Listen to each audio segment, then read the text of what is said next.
கூட்டிக் கொள்ளாதீர்கள். உங்களுக்கு விரோதம் செய்வதில் அவர்கள் தம்மில் சிலருக்கு பாதுகாவலர்களாக இருக்கின்றனர்.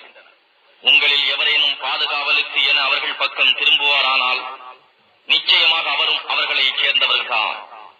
நிச்சயமாக அல்லாஹ் அநியாயக்கார மக்களுக்கு நேர்வழி காட்ட மாட்டான்.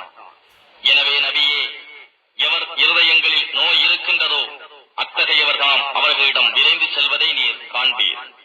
அவர்களை பகைத்துக் கொண்டால் எங்களுக்கு ஏதாவது துன்பச் சுழல் ஏற்படுமோ என்று அஞ்சுகிறோம் என்று அவர்கள் கூறுகிறார்கள். அல்லாஹ் தான் நாடியபடி தன்னிடம் இருந்து உங்களுக்கு ஒரு வெற்றியையோ அல்லது ஏதாவது ஒரு நற்காரியத்தையோ கொடுத்து விடலாம். அப்பொழுது அவர்கள் தம் உள்ளங்களில் மறைத்து வைத்திருந்ததை பற்றி கை சேதமடைந்தோராக ஆகிவிடுவார்கள்.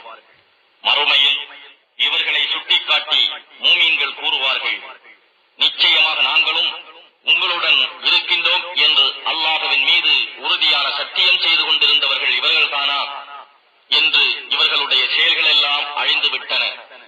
இன்னும் இவர்கள் நஷ்டவாளிகளாக ஆகிவிட்டனர்.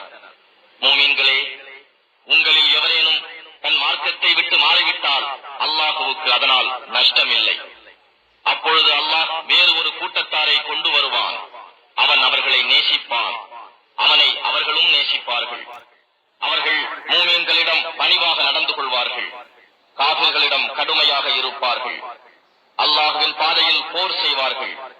நிந்தனை செய்வோரின் நிந்தனைக்கு அஞ்ச மாட்டார்கள். இது அல்லாஹ்வின் அருட்கொடையாகும்.